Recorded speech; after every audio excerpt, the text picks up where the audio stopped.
Historia 1. El huésped del cuarto 8 pidió toallas, pero ese cuarto estaba vacío hace años en Salamanca. Me llamo Andrés y tenía 22 años cuando comencé a trabajar como recepcionista nocturno en una pequeña pensión del casco antiguo de Salamanca. Era un edificio viejo, de esos con techos de madera crujiente y pasillos que huelen a polvo antiguo y a humedad contenida. Me pareció una buena oportunidad para ahorrar algo de dinero mientras terminaba la universidad. El trabajo era tranquilo, casi nunca había movimiento por la noche, y en invierno incluso podías pasar turnos enteros sin ver a nadie. La pensión tenía solo 12 habitaciones, distribuidas en 2 plantas. La número 8 estaba en la segunda, al fondo del pasillo, justo frente a una ventana que daba a un callejón angosto donde apenas entraba la luz. Desde mi primer día me dijeron que no debía asignar ni entrar al cuarto 8. Pensé que tal vez estaba en mantenimiento o tenía algún problema estructural, pero cuando pregunté, la encargada solo respondió: ese cuarto está clausurado, Andrés. No preguntes más. Si alguien llama por él, es un error del sistema. Me pareció raro, pero no insistí. Con el tiempo me acostumbré a ver la puerta siempre cerrada y a pasar por delante sin pensar mucho. Una noche de noviembre, cuando el frío calaba los huesos y la niebla envolvía la ciudad como una manta sucia, recibí una llamada al teléfono interno. Era desde el cuarto 8. Lo miré varias veces en el panel como si mis ojos pudieran estar engañándome. Al principio no contesté. Pensé que quizás el sistema estaba fallando, pero volvió a sonar. Levanté el auricular y una voz masculina, apenas audible, dijo: ¿podrías traerme unas toallas limpias, por favor? Me quedé helado. Respondí con un simple disculpe, ¿quién habla?, pero la línea se cortó. Subí a la segunda planta lentamente, con el corazón golpeando en mi garganta. Llevaba las toallas como un autómata, sin saber si debía dejarlas o regresar a la recepción. Cuando llegué a la puerta del cuarto 8, noté algo que nunca antes había percibido: el pomo estaba brillante, como si alguien lo hubiera usado recientemente. Me acerqué aún más y escuché un leve murmullo, como si alguien hablara solo dentro. Toqué suavemente la puerta. Silencio. Toqué de nuevo, y esta vez la puerta se abrió unos centímetros con un quejido agudo, como si las bisagras no se movieran desde hacía años. Dentro, todo estaba oscuro. No había luz eléctrica encendida, pero un resplandor tenue venía desde el baño. Disculpe, dejo las toallas aquí, murmuré, sintiéndome un estúpido. Nadie respondió. Entré apenas unos pasos y vi que el baño estaba iluminado por una luz blanca parpadeante. Sobre la cama había una figura sentada, de espaldas a mí. Un hombre. Llevaba una bata blanca, como de hospital, o al menos eso me pareció. No se movía. No decía nada. Retrocedí lentamente y salí cerrando la puerta sin hacer ruido. Bajé a la recepción sin entender qué acababa de ver. Miré el libro de registros y confirmé que el cuarto 8 seguía sin asignar desde hacía más de una década. A la mañana siguiente, cuando conté lo que había ocurrido, la encargada me miró sin sorpresa. Solo me dijo: no subas más y vuelve a llamar. No es para ti. Insistí, quería entender. Entonces me contó lo que casi nadie sabía: ese cuarto había sido escenario de un suicidio hace 15 años. Un huésped llamado Julián, un hombre que viajó solo desde Zaragoza, se quitó la vida en la bañera del baño después de permanecer días encerrado, hablando solo, según contaron otros huéspedes. Nadie supo por qué lo hizo. Desde entonces, cada cierto tiempo, alguien decía haberlo visto. Lo peor, me confesó la encargada, es que algunos trabajadores aseguraban haber hablado con él. Siempre pedía lo mismo: toallas. Como si estuviera atrapado en el momento antes de morir, repitiendo el mismo pedido una y otra vez. Durante las siguientes semanas, la llamada se repitió. A veces cada noche, a veces con intervalos. Siempre desde el cuarto 8. Siempre con la misma voz suave, como agotada: ¿podrías traerme unas toallas limpias, por favor? A veces incluso escuchaba la voz mientras estaba lejos del teléfono, como si saliera de algún lugar detrás de las paredes. Una madrugada, después de una tormenta eléctrica que dejó sin energía al edificio por varias horas, decidí revisar las cámaras. Aunque la del pasillo frente al cuarto 8 siempre tenía interferencias, esa noche captó algo. A las 3:27 de la madrugada, La puerta del cuarto se abrió sola. Nadie salió. Pero en la siguiente toma, en el hall de la escalera, un charco de agua apareció de la nada. Como si alguien hubiese salido empapado del baño, goteando. Pedí cambiar de turno. No soportaba más las noches. Me empezaron a pasar cosas incluso fuera de la pensión. En mi casa, al cerrar los ojos, escuchaba el timbre del teléfono de la recepción, como si me llamara desde lejos. Soñaba con la voz. Me hablaba bajo el agua, como si estuviera ahogándose. Una vez encontré toallas mojadas en el pasillo de mi edificio. Vivo solo. Nadie sabe lo que pasa realmente en ese cuarto, pero ya nadie lo toca. Está sellado, tapiado. Aún así, de vez en cuando, el teléfono vuelve a sonar. Nunca más contesté. Pero sé que sigue ahí, esperando que alguien le lleve las toallas. Historia 2: que encontré una carta enterrada bajo el piso de madera en un Airbnb de Arizona. Me llamo Clara y soy restauradora de muebles antiguos.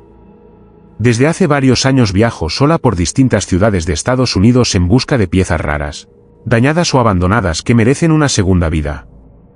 A principios del año pasado, decidí pasar un mes en un pequeño pueblo al norte de Arizona. No era un sitio turístico ni especialmente bonito, pero alguien me había hablado de un mercado de antigüedades donde, según decían, llegaban cosas que no se encontraban en ningún otro lugar. Alquilar un Airbnb fue fácil. Escogí una casa antigua de madera, aislada, cerca del desierto, a unos 15 minutos en auto del pueblo. Las fotos mostraban un lugar rústico, con pisos de tablones, muebles viejos pero bien mantenidos, y una atmósfera tranquila. Era exactamente lo que buscaba: silencio, espacio, y un poco de inspiración. Llegué a mediados de febrero. Hacía frío y el viento no paraba de soplar, haciendo que las ventanas vibraran durante la noche. Desde la primera vez que crucé el umbral, sentí que algo no estaba bien. No era miedo, no exactamente. Era como si la casa estuviera tensa. Como si esperara algo. O a alguien. Me dije que eran imaginaciones mías. A veces uno proyecta cosas raras en lugares solitarios. El primer día fue normal. Me instalé, recorrí la casa, revisé la cocina, el baño, el pequeño estudio al fondo. Todo parecía en orden. Pero esa noche, mientras caminaba descalza por el pasillo, sentí que uno de los tablones del piso se hundía un poco más de lo normal. Me agaché y toqué la madera. Era más blanda que el resto, y noté que estaba apenas suelta, como si alguien la hubiese levantado antes y luego la hubiese vuelto a colocar sin cuidado. Mi instinto de restauradora se activó de inmediato. Fui por mis herramientas, iluminé el área con mi linterna portátil y con cuidado levanté el tablón. Abajo, en un hueco perfectamente cuadrado entre las vigas, encontré una caja de hojalata oxidada, cubierta de polvo y telarañas. No tenía cerradura. La abrí con manos temblorosas. Dentro, había una sola cosa, una carta. Papel amarillento, manchado en las esquinas. Escrita a mano, con una caligrafía irregular, como si quien la escribió temblara. No decía destinatario. Solo comenzaba con: si estás leyendo esto, ya es demasiado tarde. Me reí nerviosamente. Pensé que sería alguna broma, una nota olvidada por algún huésped anterior con ganas de asustar. Pero seguí leyendo. La carta contaba, con detalles escalofriantes, la historia de una mujer que había vivido en esa casa hace más de 30 años. Decía llamarse Meredith, y relataba cómo comenzó a escuchar voces detrás de las paredes, especialmente por la noche. Voces que la llamaban por su nombre. Voces que lloraban. Voces que gritaban. Decía que había intentado marcharse, pero que cada vez que preparaba sus cosas, la casa hacía algo para retenerla, las puertas se atascaban, las llaves desaparecían, el teléfono dejaba de funcionar. En una parte de la carta, Meredith afirmaba que la casa estaba viva, o poseída por algo muy antiguo que se alimentaba del dolor y la soledad. No me deja dormir. No me deja irme. No me deja morir, escribía. Al final de la carta, en tinta más oscura y con trazos más bruscos, decía: si lees esto, por favor, no mires por debajo del suelo otra vez. No lo despiertes. Volví a colocar la carta en la caja en el hueco, y el tablón en su sitio. Decidí no decirle nada al dueño del Airbnb. Solo estaba allí por un mes. Pude haberla dejado como estaba y seguir con mis cosas. Pero algo en mí no me dejó. Esa noche no pude dormir. Escuchaba crujidos que no había notado antes. Respiraciones suaves cerca de mi oído. Pensé que era el viento. Pero al cerrar los ojos, veía palabras. La caligrafía de Meredith. Soñaba con ella atrapada debajo del piso, golpeando la madera, gritando mi nombre. A la mañana siguiente, volví a sacar la carta. No sé por qué. Sentí que tenía que hacerlo. Esta vez, al tocar el papel, noté algo nuevo, una mancha rojiza que antes no estaba. La olí. Era óxido, o sangre seca. Desde entonces, comenzaron los verdaderos problemas. Las luces se encendían solas a las 3:17 de la madrugada exactas. La radio, que nunca usé, empezaba a emitir estática en medio de la noche. Las puertas interiores se abrían aunque las dejara cerradas con llave. El baño, cada vez que lo usaba, tenía el espejo cubierto de palabras escritas con humedad. Algunas eran nombres. Otros eran frases que no entendía, en idiomas que nunca había visto. Y siempre, al final de cada noche, encontraba el tablón levantado. Como si alguien, o algo, saliera de allí mientras yo dormía. Intenté mudarme. Llamé al dueño y le dije que el lugar tenía humedad, que no podía trabajar bien. Me ofreció un descuento para que me quedara. Me dijo que nadie había tenido nunca una queja. Me preguntó si había encontrado algo raro en la casa. ¿Mentí? Dije que no. Pero sabía que él sabía. Esa noche, decidí dormir con la linterna encendida. Me quedé en el sofá del salón, lejos del pasillo. A las 3:17, escuché el primer golpe. Luego otro. Y otro. Venían del pasillo. Me levanté en silencio. Apagué la linterna. Avancé lentamente. Cuando giré la cabeza para mirar hacia la habitación, vi el tablón del suelo completamente levantado, y junto a él una figura encorvada, de espaldas, con el cabello largo y gris cayéndole sobre el rostro.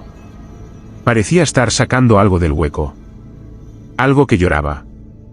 Algo que no quería salir. Cerré los ojos. Retrocedí sin respirar. No abrí los ojos hasta que estuve fuera de la casa. Dormí en el coche esa noche.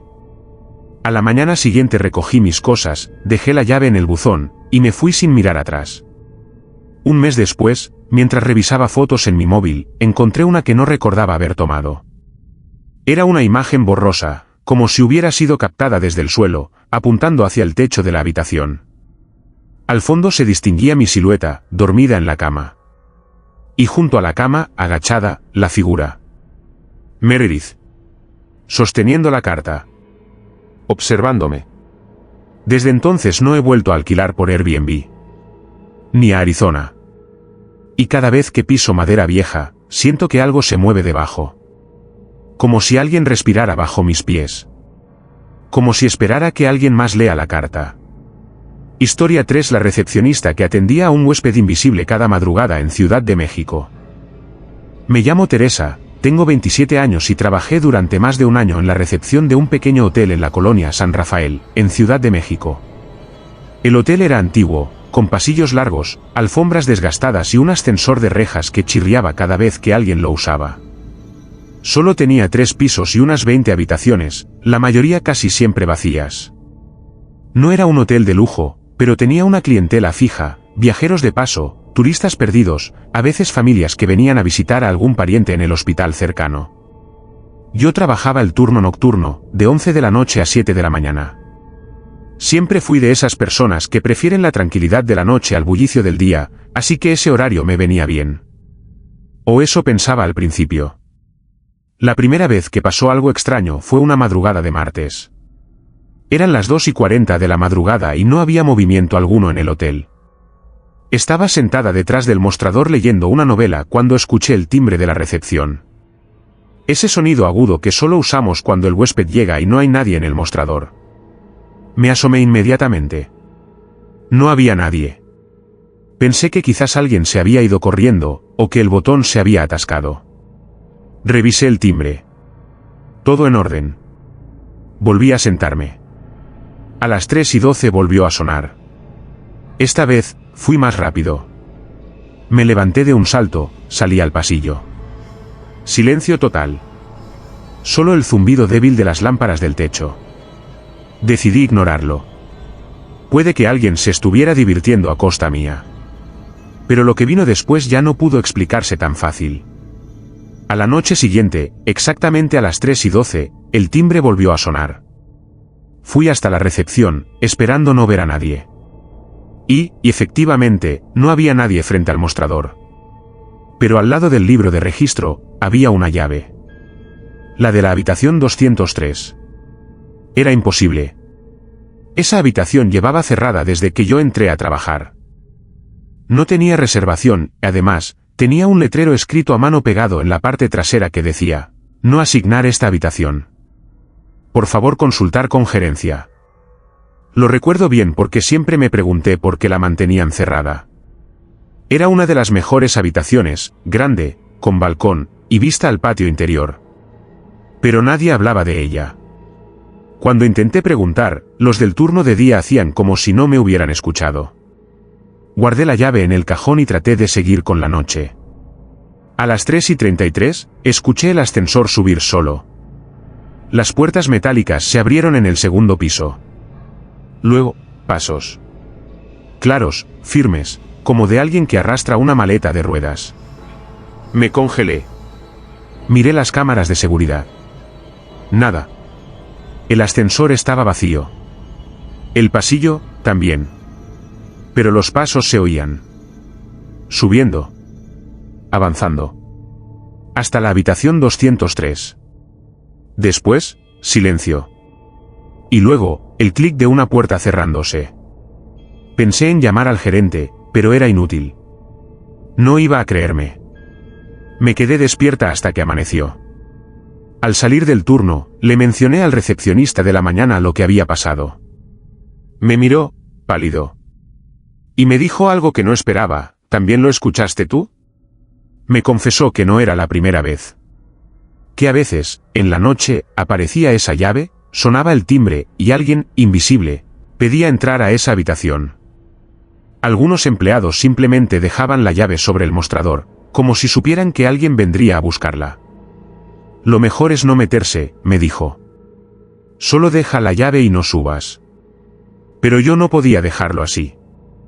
La siguiente noche, volví a trabajar con normalidad.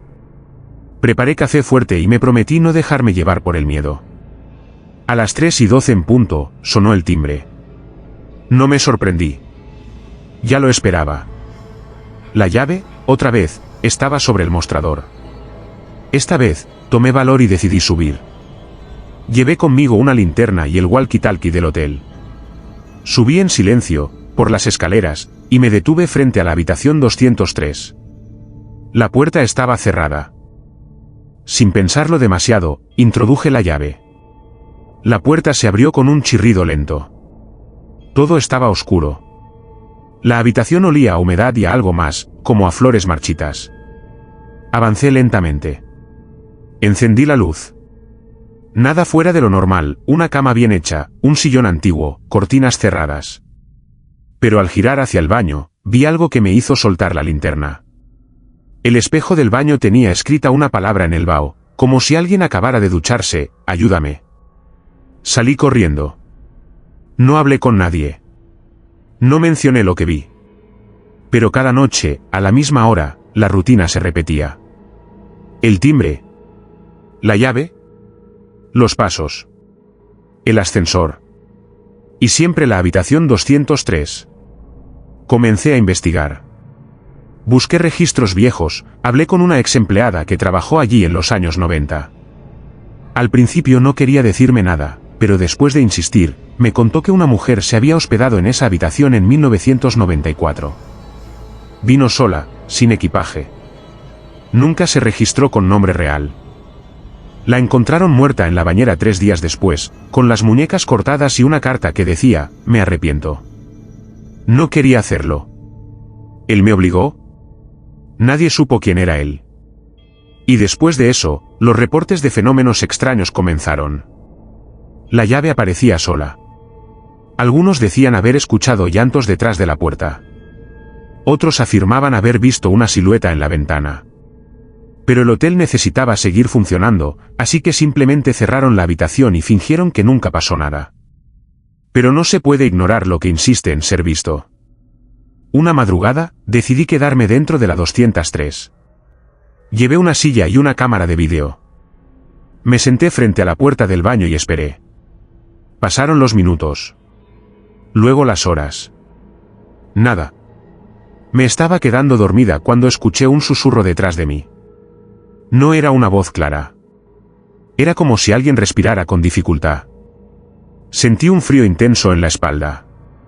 Me giré. El espejo estaba empañado otra vez. Pero ahora no decía una sola palabra. Decía mi nombre. ¿Teresa? Salí corriendo, sin apagar la cámara. Cuando revisé la grabación más tarde, solo se veía la habitación vacía.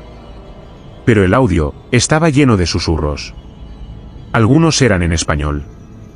Otros en un idioma que no supe reconocer. Una voz se repetía varias veces: no me ignores. No me ignores. Fui al gerente al día siguiente y le conté todo. Me miró en silencio. Luego sacó un sobre del cajón y me lo entregó. Dentro había una carta de renuncia ya firmada con mi nombre. Fechada el día anterior. A veces es mejor dejar ir, me dijo. Aquí no se despide a nadie. Aquí uno se va cuando ya ha visto demasiado. Y así fue como dejé ese trabajo. Pero no me fui en paz. Desde entonces, a las 3:12 de la madrugada, todos los días, el timbre de mi celular suena una vez. No tengo alarmas programadas. Y cuando lo reviso, hay una sola notificación: habitación 203, check-in confirmado. Nadie más lo ve. Nadie más lo escucha. Pero yo sé que el huésped invisible sigue esperando. Siempre a la misma hora. Siempre en la misma habitación. Y ahora, no solo en ese hotel. Ahora me sigue donde vaya. Porque una vez que lo atiendes, ya no puedes colgar. Historia 4 del huésped que pidió ayuda desde el espejo del baño en un hotel de Sevilla. Me llamo Carolina, tengo 34 años y trabajo como consultora de interiorismo. Paso buena parte del año viajando por España y América Latina, hospedándome en hoteles de todo tipo mientras visito a clientes o superviso proyectos. Siempre he sido práctica con el alojamiento: si el lugar tiene cama cómoda, buena ducha y wifi decente, me basta. Pero esa vez, en Sevilla, decidí darme un capricho. Había terminado un proyecto grande en Madrid y me regalé 3 noches en un hotel boutique que me habían recomendado. Se llamaba Hotel Santa Calma, y estaba en una casa antigua restaurada cerca del barrio de Santa Cruz, con pasillos estrechos, baldosas hidráulicas y espejos de marco dorado por todas partes. Todo era muy andaluz, muy pintoresco, y, sin saberlo, muy inquietante. Llegué un viernes por la tarde. Me asignaron la habitación 104, en la planta baja. La recepcionista era una chica joven, muy amable, pero con un aire de cansancio. Me entregó la llave, no electrónica, una llave física con un llavero de metal pesado. Subí mis cosas y me instalé. La habitación era preciosa: paredes blancas, techos altos, un balcón pequeño que daba a un patio interior. Lo único que me llamó la atención fue el espejo del baño. Era enorme, casi del tamaño de la pared entera, con un marco de madera tallada que parecía original del siglo XIX. Tenía manchas negras en las esquinas, como si el mercurio detrás del cristal estuviera deteriorado. Pero no le di importancia. Ese primer día, salí a cenar con una amiga sevillana y regresé al hotel pasadas las 11. Me duché, me puse el pijama y me metí en la cama. Justo cuando estaba a punto de dormirme, escuché un golpe seco en el baño. Como si algo hubiera caído. Fui a mirar. No había nada en el suelo. La ventana estaba cerrada. Pensé que tal vez era una tubería o algo normal en un edificio antiguo. La segunda noche, algo fue distinto. Estaba cepillándome los dientes frente al espejo cuando noté algo extraño. Mi reflejo tardaba una fracción de segundo más de lo normal en replicar mis movimientos. Era mínimo, casi imperceptible. Me reí sola. Pensé que era una tontería, el reflejo de la luz o que yo estaba cansada. Pero al apagar la luz del baño y volverme hacia la puerta, sentí que el espejo seguía brillando débilmente, como si alguien todavía estuviera ahí. Me giré de golpe. Oscuridad total. El espejo reflejaba solo la negrura. Cerré la puerta con el seguro. Dormí inquieta, dando vueltas. A las 3:46 de la madrugada, desperté sobresaltada por un sonido hueco, 3 golpes. Provenían del baño. Me acerqué. Todo en silencio. Pero en el centro del espejo había algo escrito, con letras torpes, trazadas con lo que parecía ser vapor, ¿me ves? Toqué el espejo. Estaba frío. Tan frío que me dejó los dedos entumecidos. Corrí a encender todas las luces. No había nadie. Revisé debajo de la cama, el armario. Todo vacío. Me dije que debía de estar soñando. Me volví a dormir como pude.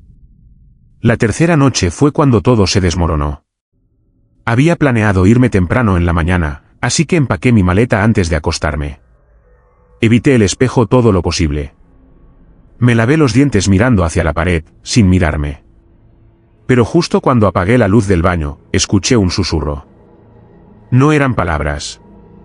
Era como una respiración forzada, temblorosa, al otro lado del espejo. Encendí la luz de inmediato. Nada. Pero en el borde inferior derecho del espejo, había algo más, una mancha, oscura y húmeda, que parecía una huella de mano arrastrada hacia abajo. Dejé todo y bajé a recepción. Eran las 2:30 de la mañana. La chica que me había atendido el primer día no estaba. En su lugar, un recepcionista nuevo, un hombre mayor, con acento andaluz cerrado. Le conté lo que me estaba pasando, esperando una risa, una explicación racional. Pero su rostro se endureció. ¿La 104? Preguntó. Asentí. No es la primera vez que alguien baja por ese espejo. Se levantó, caminó hacia una pequeña oficina y regresó con un libro viejo, el registro físico de huéspedes. Lo abrió y me mostró una página de hacía 3 años. Una mujer con mi mismo apellido. Ana Díaz. Mi prima. Me quedé helada. Ana desapareció en 2020. Estaba de viaje por España. La última señal que se tuvo de ella fue un mensaje desde Sevilla. Nadie volvió a saber de ella. En su ficha del hotel, constaba que se alojó en la misma habitación. La 104. El recepcionista bajó la voz. Esa habitación está cerrada, pero a veces se nos cuela una reserva en el sistema. Hay cosas que el hotel no puede controlar. Me senté, temblando. Le pregunté si alguien había investigado, si habían encontrado algo. Negó con la cabeza. Solo sabemos que quien se queda allí, a veces ve cosas. A veces escucha cosas. Y a veces, alguien responde. Subí con él a la habitación. Entramos juntos. Todo parecía en orden. Hasta que encendió la luz del baño. El espejo estaba cubierto de humedad, aunque nadie lo había usado. Y en el centro, como tallado en la niebla, una frase, estoy aquí, Caro. Esa era la forma en que mi prima me llamaba. Solo ella. Nadie más. Nadie lo sabía. El recepcionista me miró sin decir palabra. Me fui esa misma noche, sin esperar al amanecer. Cambié de hotel, de ciudad, de itinerario. Pero desde entonces, cada vez que paso frente a un espejo, no puedo evitar detenerme unos segundos. Por si acaso. Por si vuelve a aparecer. Por si sigue pidiendo ayuda. Porque ahora sé que los espejos no solo reflejan lo que somos, sino lo que dejamos atrás. Y hay cosas que no quieren ser olvidadas. Historia 5. Me ofrecieron dormir gratis en un hotel nuevo en Boston, pero había una condición. Mi nombre es Marcos, tengo 27 años, soy de Monterrey y llevo casi 3 años viajando por el mundo como creador de contenido. Mi canal se enfoca en reseñar hoteles raros, curiosos o nuevos, desde resorts de lujo hasta alojamientos improvisados en contenedores. Me gusta decir que he dormido en todo tipo de camas, desde una cápsula en Tokio hasta una cabaña en medio de un glaciar en Islandia. Pero hay un lugar al que no pienso volver, un hotel que nunca publiqué en mis redes, ni mencioné en entrevistas. Uno que me ofreció una noche gratis en Boston, con una condición. Todo empezó con un correo que me llegó mientras estaba en Nueva York. Era de una agencia de relaciones públicas que representaba a un nuevo hotel boutique en el distrito de Southend, en Boston. El mensaje era muy formal, con una propuesta clara: me ofrecían una estancia de una noche gratuita, con desayuno incluido y acceso total a las instalaciones, a cambio de grabar un vídeo honesto de mi experiencia. Nada raro, lo había hecho muchas veces antes. Pero lo que me llamó la atención fue una línea al final del correo: su habitación será la número 313. Por favor, no abra la puerta después de las 3 de la madrugada. Pase lo que pase. Pensé que era una especie de estrategia de marketing, algo misterioso para generar contenido viral. Acepté. Respondí al correo y 2 días después, ya estaba en la estación South de Boston con mi mochila, mi cámara y mis micrófonos. El hotel se llamaba The Albert. Era nuevo, moderno, con una estética minimalista pero con detalles antiguos que parecían sacados de un museo. Lámparas de gas falsas, tapices oscuros, pasillos alfombrados en rojo granate. La recepcionista me recibió con una sonrisa que me pareció un poco forzada, como si estuviera siguiendo un guión. Me dio una tarjeta de acceso con el número 313 y no dijo nada más. No hubo bienvenida ni explicación. Subí en el ascensor hasta el 3er piso. El pasillo era largo, silencioso y olía a madera húmeda. La habitación estaba al fondo, justo en una esquina. Entré y empecé a grabar como siempre, planos generales, toma de la cama, del baño, del minibar. La habitación era hermosa, amplia, con una ventana que daba a un callejón silencioso. Pero había algo raro: no tenía reloj. Ni en la pared, ni en el teléfono, ni en la tele. Tampoco había señal en el celular. La wifi funcionaba, pero solo para subir contenido. No podía hacer videollamadas ni enviar mensajes. Supuse que era un fallo temporal. Me acosté un rato, revisando el material grabado. Eran las 9 de la noche. A las 2:50 de la madrugada, me despertó un ruido seco. Como si alguien hubiera dejado caer algo en el pasillo.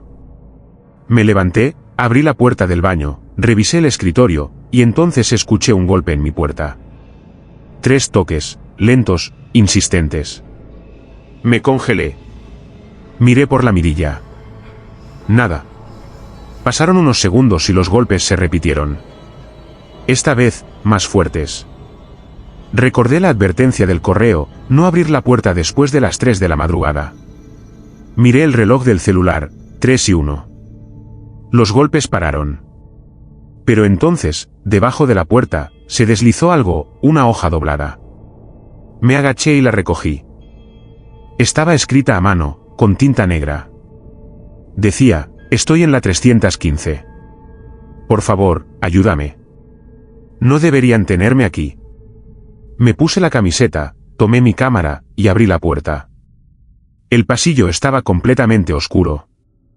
Ni una sola luz encendida. Usé la linterna del celular. La habitación 315 estaba a unos metros. Caminé en silencio, notando que el pasillo no solo estaba oscuro, también estaba frío, como si hubiera entrado en otra atmósfera. Toqué la puerta de la 315. Nada. Toqué otra vez. Nada. Me incliné para escuchar y sentí un golpe desde adentro, como si alguien hubiera chocado contra la puerta desde el otro lado. Me alejé de inmediato. En ese instante, todas las luces del pasillo se encendieron de golpe. Y en el extremo del corredor, vi a alguien. Alto, delgado, inmóvil, como si me estuviera mirando, aunque no podía verle la cara. Volví corriendo a mi habitación. Cerré la puerta y empujé la silla contra ella. Me metí bajo las cobijas como un niño, con el celular apretado en la mano. Me quedé dormido por puro agotamiento. A la mañana siguiente, todo parecía normal. Las luces, el clima, el pasillo. Fui a la 315 otra vez. No existía. La puerta estaba sellada, como parte de la pared. No había picaporte, ni número. Bajé a recepción y pregunté por esa habitación. La recepcionista cambió de expresión y me dijo que no había ninguna 315 en el hotel, que el último cuarto del piso era el mío, el 313. Le mostré la hoja que me deslizaron. Me dijo que no podía ayudarme y que, si tenía alguna queja, escribiera al correo de la agencia. Salí del hotel en cuanto pude. Desde entonces, investigué. No hay casi información del albergue en internet. Su página oficial desapareció. El perfil de Instagram ya no existe. La agencia de PR nunca volvió a responder. Solo encontré un foro viejo donde alguien mencionaba que ese edificio había sido, hace más de 80 años, un sanatorio psiquiátrico. Y que en la habitación 315 murió una joven bajo circunstancias extrañas. Se decía que su espíritu aún golpeaba la puerta en busca de ayuda. Desde esa noche, he notado cosas raras con mis cámaras. Archivos que se borran, imágenes distorsionadas, voces grabadas que no recuerdo haber oído. El archivo de Boston nunca se publicó. Está guardado en una carpeta que nunca abro. Pero a veces, en la miniatura del vídeo, juro que veo algo reflejado en el espejo de la habitación. Algo que no estaba ahí cuando grabé. Algo que no era yo. Algo que, tal vez, aún espera que le abra la puerta. Historia 6. Los retratos colgados en la posada de Asturias abrían los ojos por la noche. Me llamo Ernesto, soy de Guadalajara. Tengo 34 años y trabajo como técnico de restauración de arte. A veces me contratan para viajar, evaluar piezas antiguas y dar un informe técnico sobre su estado, autenticidad o valor. Es un trabajo solitario, pero me encanta. Siempre me gustaron los lugares antiguos, los objetos con historia, las texturas que solo da el tiempo. En noviembre del año pasado, recibí un encargo poco habitual. Un coleccionista español me contactó para revisar una serie de retratos al óleo colgados en una posada antigua, ubicada en las montañas de Asturias. La posada pertenecía a su familia desde hacía generaciones, y algunos de los cuadros databan del siglo XVIII. Me dijo que no eran especialmente valiosos, pero quería asegurarse de que no estuvieran deteriorándose. Me pareció una buena oportunidad. El vuelo, el alojamiento y la comida estaban cubiertos, y además me ofrecían un pago extra si me quedaba a dormir en la misma posada donde estaban colgados los retratos. La idea era revisar uno por uno durante las noches, sin molestar a los huéspedes, que eran pocos en temporada baja. Acepté sin pensarlo mucho. El lugar se llamaba Casa de los Llorente, una construcción de piedra rodeada de árboles, con un patio interior y un salón principal donde colgaban los retratos. Al llegar, me recibió una mujer mayor, doña Elena, que decía ser la encargada y descendiente directa de los antiguos propietarios. Me entregó la llave de mi habitación, la número 4, en el piso superior. Me dijo que la cocina estaba abierta solo hasta las 9 y que, si necesitaba algo, tocara la campana que estaba en la entrada. Pero luego me advirtió algo que me pareció extraño: no se quede mucho tiempo mirando los ojos de los retratos. Hay quienes aseguran que devuelven la mirada, y no siempre con buenos ojos. Me reí, pensando que era parte del folclore local. Me acomodé en mi cuarto, que olía a cera, humedad y madera vieja. Esa misma noche bajé al salón a comenzar el registro. Había 11 retratos colgados a lo largo de las paredes, todos representando a personas de rostro serio, ropas oscuras y miradas severas. Algunos eran hombres con bigotes finos y levitas, otros mujeres con peinados altos y abanicos. Noté que casi todos los cuadros tenían una firma similar, F. Llorente, y fechas que iban desde 1791 hasta 1899. Me senté con mi libreta, linterna, cámara y lámpara portátil para comenzar. Trabajé hasta casi la 1 de la mañana. Tomé nota del estado de cada lienzo, los marcos, los craquelados, las restauraciones anteriores. Pero mientras más tiempo pasaba ahí, más incómodo me sentía. La habitación estaba fría, aunque la chimenea seguía encendida. Y cada vez que alzaba la vista, sentía que algo no cuadraba. No podía explicarlo con certeza, pero parecía que los ojos de los retratos se veían más húmedos, más vivos. Al volver a mi habitación esa noche, no pude dormir. Cada vez que cerraba los ojos, me venían a la mente los rostros del salón, como si los tuviera grabados en la nuca. A las 3 de la mañana, escuché un leve crujido en el pasillo. Me levanté, abrí la puerta y no vi nada. Pero cuando cerré, juraría que alguien había susurrado mi nombre muy cerca de mi oído. No había nadie allí. La segunda noche fue peor. Bajé al salón para seguir trabajando y noté algo que me erizó la piel. Uno de los retratos, el de una mujer de rostro alargado y ojos oscuros, tenía la cabeza ligeramente girada hacia la izquierda. Estoy absolutamente seguro de que el día anterior miraba al frente, como todos los demás. Me acerqué al cuadro, revisé la pintura, la superficie, todo. No había señales de alteración. Saqué una foto del retrato y la comparé con la que tomé el día anterior. La diferencia era sutil, pero innegable. Alguien había movido la dirección de la mirada. No podía explicarlo. Pensé que tal vez era una ilusión óptica, un efecto de la luz, o incluso que había confundido las imágenes. Pero al darme vuelta, vi que otro retrato, el de un niño con un juguete en la mano, también parecía diferente. Ahora tenía una leve sonrisa, donde antes no había ninguna expresión. No seguí trabajando esa noche. Me subí a la habitación temblando y puse una silla contra la puerta. Dormí mal. Soñé con pasos arrastrados, con una voz que me repetía al oído en español antiguo: tú nos ves. Ahora te vemos a ti. La tercera noche decidí no bajar. Me quedé en la habitación, intentando escribir mi informe con las notas ya tomadas. Pero alrededor de las 2 de la madrugada, las luces comenzaron a parpadear. Escuché un golpeteo que venía desde abajo, como si alguien estuviera caminando por el salón con zapatos de suela dura. Me armé de valor, bajé por las escaleras en silencio y me asomé desde la entrada del pasillo. Y ahí estaban, los 11 retratos, iluminados por la luz temblorosa de la chimenea, todos con los ojos abiertos. No pintados, no al óleo. Ojos humanos, brillantes, húmedos, con pupilas que se dilataban al verme. Algunos parpadeaban. Otros movían los labios en silencio. Uno de ellos, el del hombre con levita, giró el cuello lentamente en mi dirección. Corrí. Subí las escaleras casi cayéndome, cerré la puerta con llave, apagué la luz y me escondí en el armario como un niño asustado. Desde allí escuché como algo se arrastraba por el pasillo, algo que olía a cera quemada y humedad podrida. Al amanecer, salí directo con la mochila al hombro. No avisé, no tomé desayuno, no hablé con nadie. Solo dejé la llave sobre el mostrador. Tomé el primer tren a Oviedo y desde allí busqué el vuelo más próximo a Madrid. Días después, traté de encontrar información sobre la posada y los retratos. Descubrí que en el siglo XIX, uno de los Llorente practicaba técnicas primitivas de conservación de alma mediante retratos. Se decía que, al morir alguien de la familia, se hacía un retrato final del difunto y, mediante un ritual que mezclaba pintura con sangre y aceite de los cabellos del muerto, sellaban su esencia en el lienzo. Los ojos eran el canal de entrada y salida. Lo llamaban el legado inmortal. No hay registros oficiales, pero hay rumores en archivos locales. Algunos hablan de cuadros que lloraban de noche. De huéspedes que no despertaban. De ojos que abrían aunque los párpados estuvieran pintados cerrados. Nunca regresé a Asturias.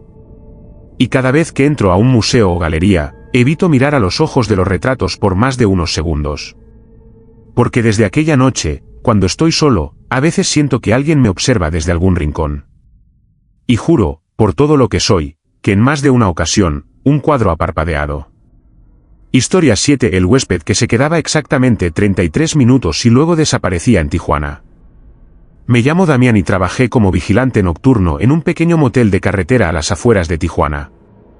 De esos que parecen haber quedado atrapados en los años 80, con neons medio fundidos, alfombras gastadas y olor a humedad. El Sol del Oeste tenía 12 habitaciones, casi nunca se llenaba. Y la mayoría de los clientes eran camioneros, viajeros apurados o parejas que buscaban discreción. El turno de noche era aburrido, pero tranquilo, revisaba cámaras, anotaba matrículas, entregaba llaves si alguien llegaba después de medianoche y hacía rondas cada hora. Nada del otro mundo. Hasta que empezó a venir él. Nunca supe su nombre. Nunca lo registramos porque nunca se quedaba el tiempo suficiente como para necesitarlo. Apareció por primera vez un miércoles, a eso de las 2:17 de la madrugada. Yo estaba en la recepción viendo la pantalla del celular cuando escuché el motor de un coche apagarse. Me asomé, era un sedán oscuro, modelo viejo, sin placas visibles. El conductor bajó. Era un hombre alto, delgado, de piel muy pálida y un abrigo largo hasta los tobillos, a pesar del calor. Caminó directo hacia mí. No dijo ni una palabra. Solo me miró fijamente y puso 2 billetes de 100 sobre el mostrador.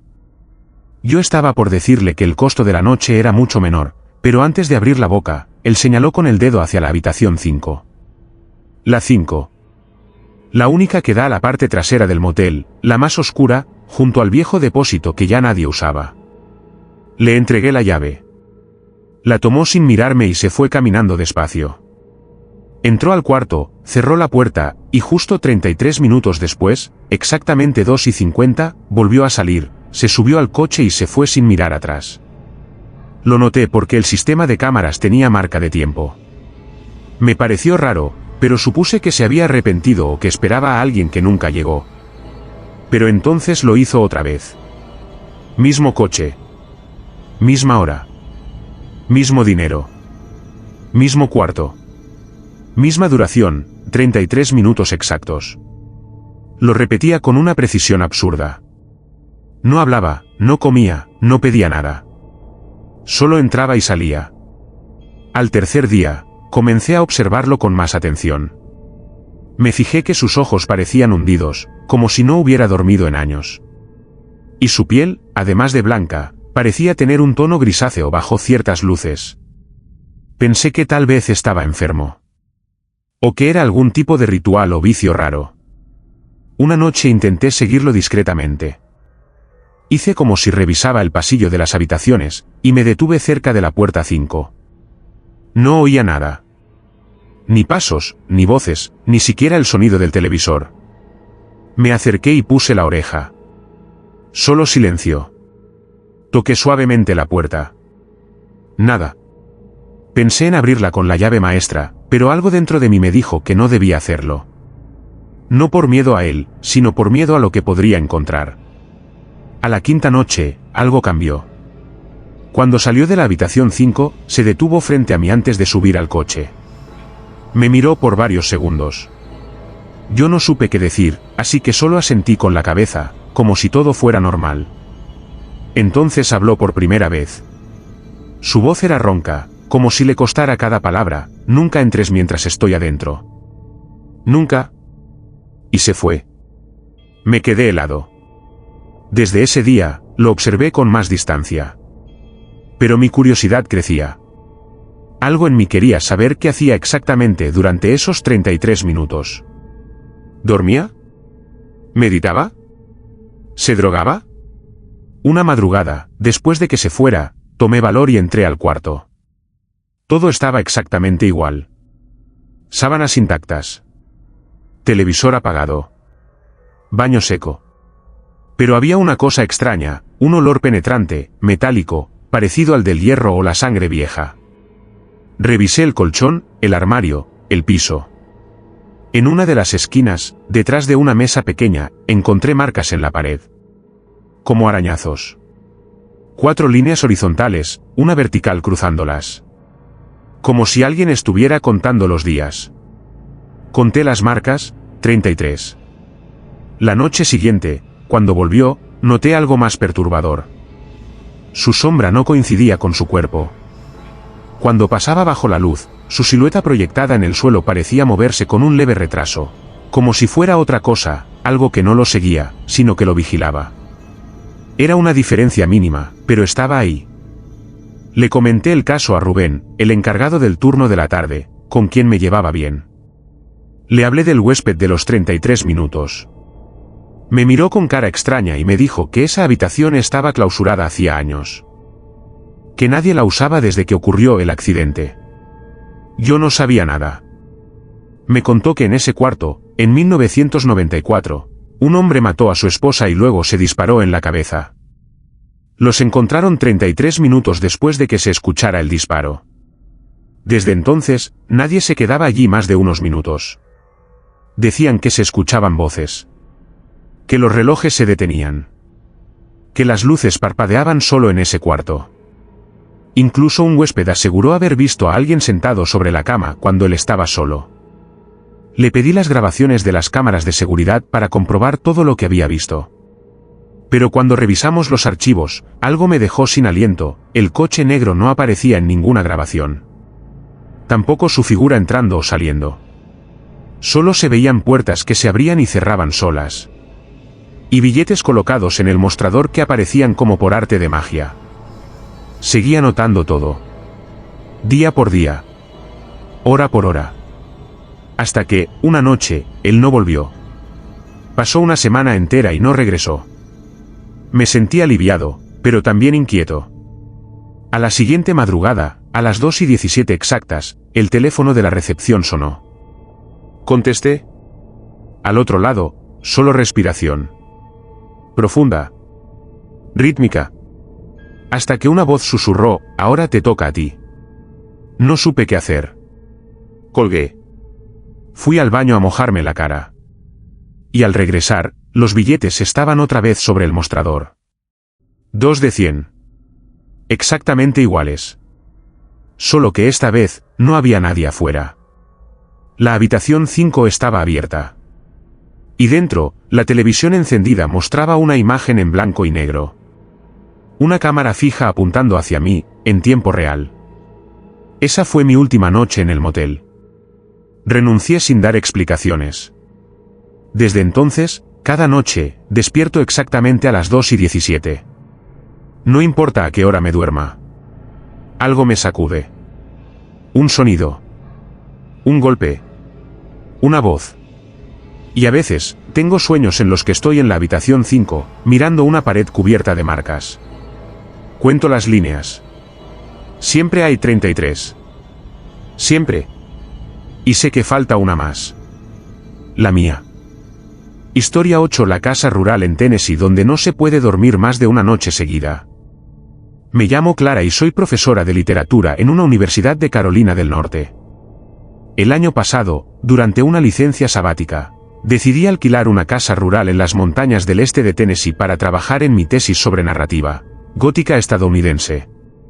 La idea era pasar 3 semanas completamente aislada, rodeada de bosque, con buena calefacción, chimenea y silencio absoluto. Un retiro ideal para escribir. Encontré la casa en una plataforma de alquiler. Las fotos eran perfectas, una cabaña de madera oscura, con ventanas grandes, un porche con mecedoras antiguas y una vista directa a un lago pequeño. Decía que no tenía vecinos cercanos, que era propiedad de una familia local desde hacía décadas, y que había sido restaurada hacía poco. Lo que más me atrajo fue que casi no tenía reseñas. Solo una. Una mujer que escribió, hermosa, pero imposible dormir más de una noche seguida. No sé por qué. Pensé que era una queja por la cama dura o por ruidos de animales. No le di importancia. La reservé por 21 noches y llegué un martes al mediodía. El camino hasta la cabaña era estrecho, lleno de curvas y tierra suelta. Pasé por pueblos casi fantasmas y postes de luz oxidados. Cuando llegué, el lugar era tal como en las fotos. Silencioso, rodeado de árboles frondosos, con un aire frío que parecía detener el tiempo. Entré. Todo olía a madera y a humedad leve, como si la casa llevara meses cerrada. La primera noche fue tranquila. Preparé té, encendí la chimenea, leí un rato y me dormí temprano. No escuché nada raro. Me desperté descansada. Pero al segundo día, todo empezó a sentirse diferente. No sé cómo explicarlo con precisión, pero el aire dentro de la casa se volvía más pesado a medida que avanzaba el día. Como si las paredes respiraran, como si el techo descendiera milímetros con cada hora. Por la tarde empecé a tener dolor de cabeza, y al anochecer sentí un zumbido leve en los oídos. Pensé que era el cambio de altura. Pero esa noche no pude dormir. Cada vez que cerraba los ojos, escuchaba un leve crujido. No del techo ni del suelo, sino del interior de las paredes. Como si algo se desplazara lentamente dentro de ellas. Me levanté varias veces, revisé cada cuarto, incluso abrí la puerta para ver si había animales afuera. Nada. Al amanecer me quedé dormida en el sofá, extenuada. Desperté sudando, con la sensación de haber tenido pesadillas aunque no recordaba ninguna. Decidí salir a caminar para despejarme. Caminé por los senderos que rodeaban el lago, tomé fotos, respiré hondo. Pero al volver noté algo fuera de lugar, la mecedora del porche se movía ligeramente. ¿El viento?, pensé. Pero no había viento. Y esa noche tampoco dormí. Comencé a escribir a pesar del cansancio. Noté que mis textos se volvían más oscuros, más violentos. Historias que jamás hubiera escrito en otro contexto. Había algo en esa casa que me empujaba a explorar zonas más turbias de mi imaginación. Empecé a tener alucinaciones breves, sombras en el rabillo del ojo, movimientos detrás de los cristales. Una noche, mientras me lavaba la cara en el baño, vi claramente que mi reflejo no se movió al mismo tiempo que yo. Tardó un segundo más. Solo uno. Pero fue suficiente para que el miedo se instalara en mí como una semilla venenosa. Al día 5 me rendí. No había dormido más de 2 horas seguidas. Tenía los ojos inyectados, las manos temblorosas. Decidí irme, pero cuando intenté encender el coche, no arrancó. Revisé el motor. Todo parecía normal. Sin señal en el móvil, caminé 3 kilómetros hasta encontrar una tienda de gas. Pedí ayuda. El mecánico del lugar, un hombre viejo, de rostro curtido y voz grave, me ofreció revisar el coche al día siguiente. Cuando le dije la dirección de la casa, su expresión cambió. Frunció el ceño y me dijo algo que aún me retumba: esa casa no te deja irte tan fácil. Si ya pasaste más de una noche ahí, mejor no te duermas más. Le pregunté qué quería decir. Solo negó con la cabeza y murmuró: ya verás. Esa noche intenté no dormir. Leí, caminé por la casa, incluso me senté en el porche a mirar la oscuridad. A las 3:33 exactamente, todas las luces se apagaron. No fue un corte de luz normal. Fue como si alguien apagara los focos uno por uno. Entonces escuché pasos en el piso de arriba. La casa solo tenía una planta. Esos pasos fueron lentos, pesados. Luego bajaron las escaleras, que no existían. Me encerré en el baño. Me senté en la bañera con la linterna del móvil. En un momento, escuché que algo raspaba la puerta. No como un animal. Era un sonido largo, deliberado, como si alguien pasara una uña sucia por la madera. A las 5, todo volvió a la normalidad. Las luces se encendieron solas. El silencio volvió. Esa mañana el mecánico llegó, revisó el coche y arrancó a la primera. Me miró sin decir nada. Solo esperó a que subiera mis cosas. Mientras guardaba la última maleta en el maletero, noté algo grabado en la parte interna de la puerta principal. No lo había visto antes. Era una frase tallada con algo afilado, desgastada por el tiempo: dormir te atrapa. No lo hagas 2 veces. Desde entonces, he intentado encontrar la historia de esa casa. Pero no aparece en registros oficiales. Las fotos en la plataforma de alquiler fueron eliminadas. Nadie responde en el contacto del propietario. Algunos foros mencionan una leyenda antigua de la zona sobre una familia que vivió allí y que desapareció sin dejar rastro. Otros hablan de un ritual, de una especie de bucle. Yo solo sé una cosa: dormí 2 noches. Sobreviví a la tercera sin cerrar los ojos ni un segundo. Pero no todos lo logran. Desde que regresé a casa, duermo con una lámpara encendida. Y a veces, justo antes de cerrar los ojos, siento que las paredes respiran otra vez. Como si parte de esa casa aún estuviera en mí, esperando que me duerma una noche más. Solo una más. Historia 9 del cuarto sin ventanas donde me encerraron por error en un hostal de Málaga. Me llamo Martín, soy de Rosario, Argentina, y hace un par de años decidí recorrer Europa con una mochila al hombro. Como muchos, viajaba con poco dinero y muchas ganas. Me movía entre albergues, habitaciones compartidas y hostales baratos. A Málaga llegué en pleno agosto, muerto de calor y después de un tren retrasado por más de 6 horas. El lugar que había reservado me lo recomendó otro viajero en Granada. Se llamaba Hostal El Faro y no aparecía en muchas plataformas, pero decía que era tranquilo, sin pretensiones, familiar, ideal para descansar un par de noches. No lo dudé. Lo reservé por teléfono. Llegué pasadas las 10 de la noche. La recepción era pequeña, antigua, con olor a incienso viejo y muebles cubiertos de polvo. Una mujer de unos 50 años me recibió con una sonrisa apagada, vestía una bata gris que parecía no haberse lavado en días. Me pidió el pasaporte, revisó un cuaderno con hojas amarillentas y murmuró, «Vas al cuarto 3B». Luego agregó, «No lo usamos mucho, pero esta noche está lleno». El ascensor no funcionaba, así que subí por una escalera en espiral con la mochila a cuestas. Las luces parpadeaban. Al llegar al tercer piso, noté algo raro. Había una única puerta, sin número visible, al final de un pasillo muy estrecho. Las otras estaban cerradas con candado desde afuera. Supuse que era por seguridad. Metí la llave en la cerradura, empujé y entré. El cuarto era oscuro. Muy oscuro. No tenía ventanas. Las paredes eran gruesas, revestidas de madera vieja, y el techo apenas visible. Al encender la luz, un foco amarillo de pared, noté que solo había una cama de hierro oxidado, una mesita sin cajones y un perchero de pie. Ni armario, ni televisión, ni ventilación.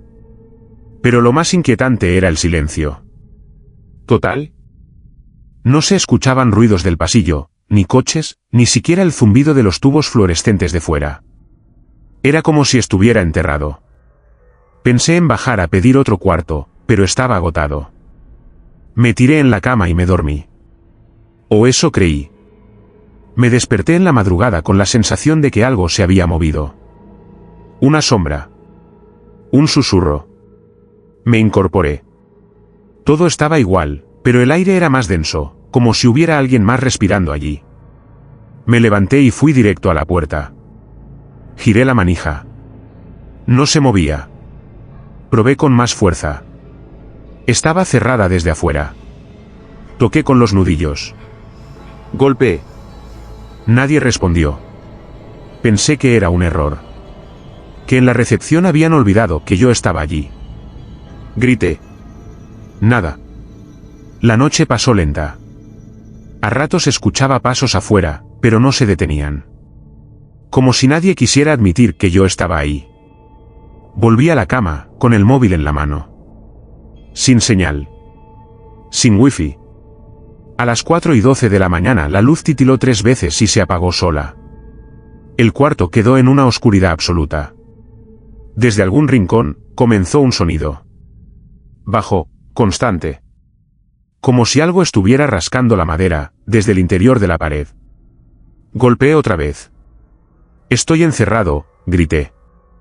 Pero lo único que se escuchaba era ese rasguño que se repetía, lento y cada vez más cerca. Me metí bajo la sábana, como si eso fuera a protegerme. En algún momento me dormí por agotamiento o miedo. Desperté con el foco encendido otra vez y el aire viciado. Golpeé de nuevo la puerta. Esta vez alguien respondió. Una voz masculina, cansada, del otro lado. Dijo, «¿Cuánto llevas ahí dentro?» Le contesté, «Solo una noche». Me encerraron por error. Hubo un silencio largo. Luego dijo algo que me heló la sangre, «No abras si escuchas que llaman. Aunque digan tu nombre. No abras». No supe qué hacer. La voz se fue. El día pasó sin noticias. No sabía qué hora era, pero el foco empezaba a fallar otra vez. La falta de ventanas me alteraba el sentido del tiempo. El hambre empezaba a doler. Me quedé sentado junto a la puerta, escuchando. Esa noche sí llamaron. Golpes suaves primero. Después más fuertes. Y entonces escuché una voz. Mi voz. Desde el otro lado. Diciendo, «Martín, abrí. Soy vos. Estoy atrapado». Me levanté de golpe, paralizado. Volví a escuchar, «Te encerraron como a mí». Abrí. No cometas el mismo error. No abrí. Me alejé de la puerta. Me tapé los oídos. Me arrinconé en la esquina más lejana. La voz insistió hasta que se volvió grito. Después lamento. Y luego risa. No dormí. Pasé horas viendo cómo el foco oscilaba, cada vez más débil. Y el rasguño volvió. Desde dentro de la pared. Pero ahora más cerca de mi cama. Al tercer día, la puerta se abrió sola. Sin aviso. Me lancé afuera, desorientado. No había nadie en el pasillo. Bajé las escaleras corriendo.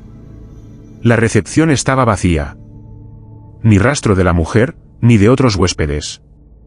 Salí del hostal como si escapara de una pesadilla. Volví días después con la policía. Dijeron que el lugar llevaba cerrado años. Que se desalojó por irregularidades sanitarias. Que nadie vivía ahí. Me mostraron una foto de archivo, el mismo cuarto, el mismo pasillo. Pero en la foto, colgado del perchero de pie, había algo que no vi en mi estadía, una soga atada, rota. Y marcas en la pared. Nombres. Fechas. Algunos tachados, otros no. El mío estaba ahí. Escrito con algo que parecía sangre seca. Desde entonces, no duermo con la puerta cerrada. Ni en cuartos sin ventanas. Porque sé que hay lugares que no solo encierran tu cuerpo. Encierran algo más. Algo que te escucha respirar.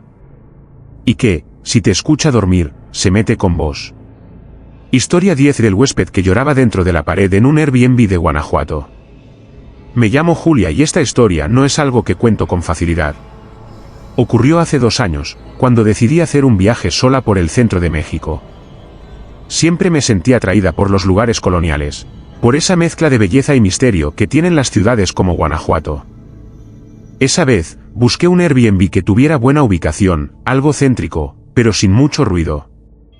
Lo encontré en una calle empedrada llamada Callejón del Muerto. El nombre me hizo reír al principio, como una broma típica de las ciudades con historia oscura. ¿Qué irónico? El anuncio mostraba una casita antigua de 2 plantas, restaurada y decorada con artesanías locales. Me encantó. El anfitrión, que se llamaba Daniel, fue muy amable por mensaje y me dejó las llaves en una pequeña caja con código en la entrada. Llegué de día, con el sol reflejando en las fachadas de colores vivos. La casa tenía paredes gruesas, techos altos y un olor a madera vieja que me pareció encantador. Todo estaba en orden, limpio y silencioso. Subí a la habitación principal, en la segunda planta. Había una cama matrimonial con sábanas blancas, una pequeña lámpara y una pared de piedra expuesta, como un detalle arquitectónico para darle carácter. Me llamó la atención que esa pared, a diferencia de las demás, estaba fría al tacto. Fría como si estuviera mojada por dentro, pero completamente seca por fuera. La primera noche fue tranquila. Salí a cenar al centro y volví tarde, agotada. Me dormí sin problemas. Pero a eso de las 3 de la madrugada, un sonido me despertó. Era suave, casi imperceptible, como si alguien estuviera llorando, dentro de la casa. Me incorporé, escuchando atenta. No venía del pasillo ni de la planta baja. Era, más cercano. Como si viniera, de la pared. Encendí la lámpara y me acerqué a la pared de piedra. El llanto seguía, bajo, tembloroso. No podía ser un vecino. Las casas en esa calle estaban separadas. Golpeé suavemente la piedra. El llanto se detuvo. Me alejé, desconcertada. Me dije que debía estar soñando, o que tal vez el sonido venía de la calle. La segunda noche fue diferente. Me costó dormir. Dejé la lámpara encendida por si acaso. A las 3:15 exactas, el llanto volvió. Esta vez era más claro. Era un hombre. Sollozaba con dificultad, como si estuviera atrapado. Cada vez que me acercaba, se callaba. Como si supiera que yo lo escuchaba. Busqué en la app de Airbnb el número del anfitrión y le mandé un mensaje. Le pregunté si la casa tenía alguna conexión con otra vivienda, si era normal escuchar ruidos en las paredes. Me contestó recién por la mañana, con un tono extraño. No debería escucharse nada. Esa pared es sólida. Es piedra antigua, ¿estás segura de lo que oíste? Me incomodó su respuesta. Como si ya supiera la verdad. Decidí grabar el sonido. La tercera noche, dejé el móvil grabando desde las 2:30. Me acosté vestida, lista para salir si algo raro pasaba. El llanto no falló. Empezó puntual. Y esta vez, entre sollozos, escuché una palabra. Muy clara. ¿Ayuda? Me paralicé. Al día siguiente revisé el audio. No solo captó el llanto. También una voz masculina que repetía, no me dejes solo. Por favor. Mi sangre se heló. Busqué reseñas antiguas del Airbnb en foros menos conocidos. Encontré una que había desaparecido del perfil oficial. Una mujer decía que tuvo pesadillas horribles durante su estancia, que soñaba con un hombre encerrado detrás del muro, que le hablaba por las noches. Nadie le creyó. Llamé al anfitrión. Esta vez no me respondió. Envié varios mensajes. Nada.